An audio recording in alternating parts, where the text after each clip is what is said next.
JC कृत नागमती का वियोग वर्णन साहित्य की अनुपम निधि है। जयसी प्रेम की पीर के कवि कहे जाते हैं। आचार्य शुक्ल जैसे आलोचकों ने स्पष्ट किया है कि जायसी ने लौकिक प्रेम के माध्यम से अलौकिक प्रेम को प्राप्त करने की व्यंजना की है। आचार्य रामचंद्र शुक्ल नागमती वियोग वर्णन को हिंदी साहित्य की अनुपम निधि मानते हैं।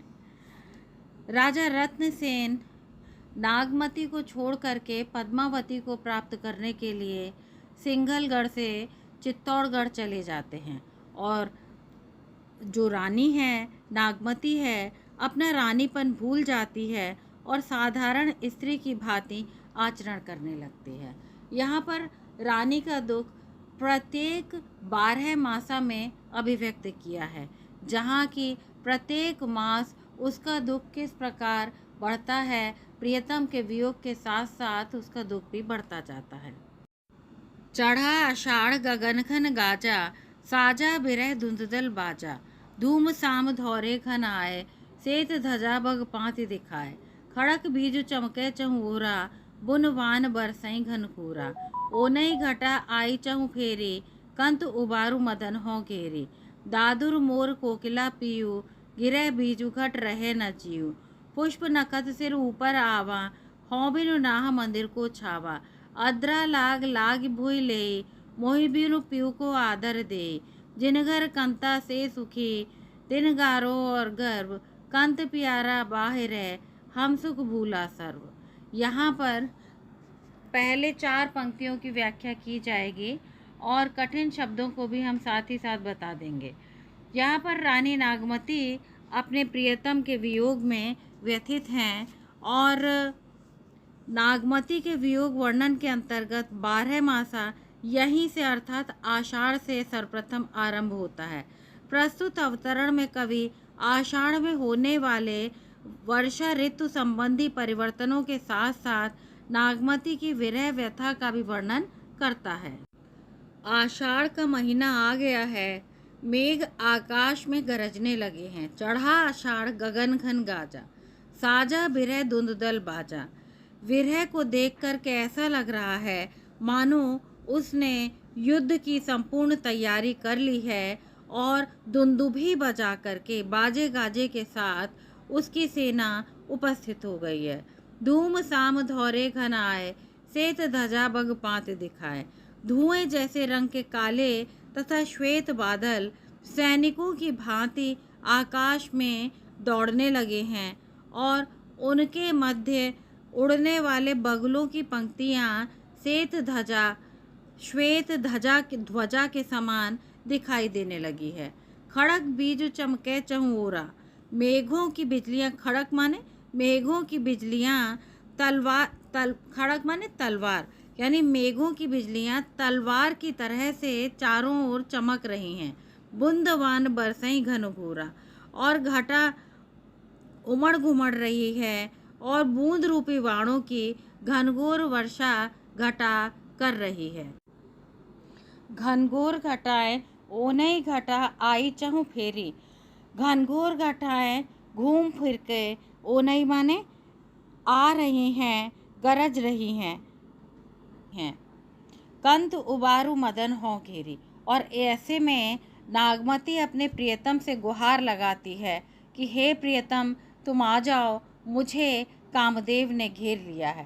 दादुर मोरी कोकिला पीयू, गिरह बीजु घट रहे न जीव, पुष्प नखत सिर ऊपर आवा, होबिन नाह मंदिर को छावा। कहती है कि चारों ओर दादुर यानी मेंढक, मोर, कोयल, पपीहा शोर मचा रहे हैं। ये ही काम सेना के मानो सैनिक हैं। इन सभी के शब्दों को सुनकर मेरे हृदय पर बिजली सी गिरती है और मेरे प्राण व्याकुल होकर शरीर को छोड़कर भागना चाहते हैं। पुष्प नखत ऊपर सिर आवा, और उससे ऊपर पुष्य नक्षत्र भी सिर पर आ गया है। हों बिनु नाह मंदिर खो छावा, मैं यहाँ बिनु नाह माने स्वामी के बिना हूँ, कौन मेरा मंदिर छवाएगा। जिन घर गंता ते सुखी, अद्रा लाग लाग भूई ले, अद्रा नक्षत्र लग गया है और भूमि में लाग भूई ले, मोहि बिनु पियू आदर कोई दे। और यहाँ पर सब उसी नक्षत्र का स्वागत कर रहे हैं और मेरे को प्रियतम के बिना भला यहाँ आदर और सम्मान कौन देगा। जिन घर कंता ते सुखी तिन कारो और गर्व। जिन स्त्रियों के घर में उनके पति हैं वे ही सच में सुखी हैं, वही गौरवान्वित और गर्वित हैं। कंत प्यारा बाहिर है, हम सुख भूला सब। हमारा प्रियतम तो बाहर है, हमारे पास नहीं है। हम इस प्रकार सभी सुखों को भूल चुके हैं। अर्थात यदि प्रियतम यहाँ पर होता है तो आदर और सम्मान प्राप्त होता है, और अगर प्रियतम यहाँ नहीं होता है तो मन तो दुखी होता ही है और समाज में भी आदर और सम्मान प्राप्त नहीं हो पाता है। जब हम विशेष की बात करते हैं तो विशेष इस प्रकार है। 12 मासा का वर्णन किया गया है और अवधी भाषा का प्रयोग यहाँ पर दृष्टव्य है। और जायसी ने इसका प्रारंभ आषाढ़ मास से किया है। उत्प्रेक्षा रूपक एवं मानवीकरण, द्वितीय पंक्ति में बादलों का मानवीकरण है। वियोग श्रृंगार है, दोहा चौपाई छंद है, अवधी भाषा है। जायसी को वर्षा ऋतु के नक्षत्रों की जानकारी थी। इसमें वर्षा ऋतु के 2 नक्षत्रों पुष्य और अद्रा नक्षत्र का उल्लेख भी किया गया है। भाव साम्य, अंचड़ियाँ झाई पड़ी पंथ निहार निहारे, जी बढ़िया छालिया पड़ा राम पुकारे पुकारे।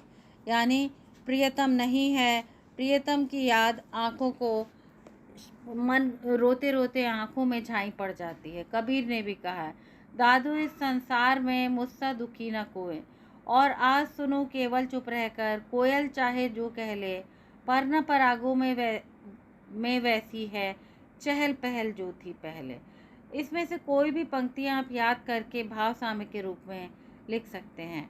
भाषागत वैशिष्ट में काम आने वाले उद्धरण दिए गए हैं। आचार्य शुक्ल के उद्धरण हैं जो कि बार बार परीक्षा में पूछे जाते हैं। जायसी का विरह वर्णन कहीं कहीं अत्युक्तिपूर्ण होने पर भी मजाक की हद तक नहीं पहुंचने पाया है। नागमती का विरह वर्णन हिंदी साहित्य में एक अद्वितीय वस्तु है। नागमती का वियोग हिंदी साहित्य में विप्रलंब श्रृंगार का अत्यंत उत्कृष्ट निरूपण है। यह आशिक माशूकों का निर्लज प्रलाप नहीं, यह हिंदू गृहिणी की विरह वाणी है। इसका सात्विक मर्यादापूर्ण माधुर्य परम मनोहर है। इस प्रकार इनमें से कुछ भी जो आपको अच्छे लगे उन्हें याद करके स्थान स्थान पर प्रयोग करें। धन्यवाद।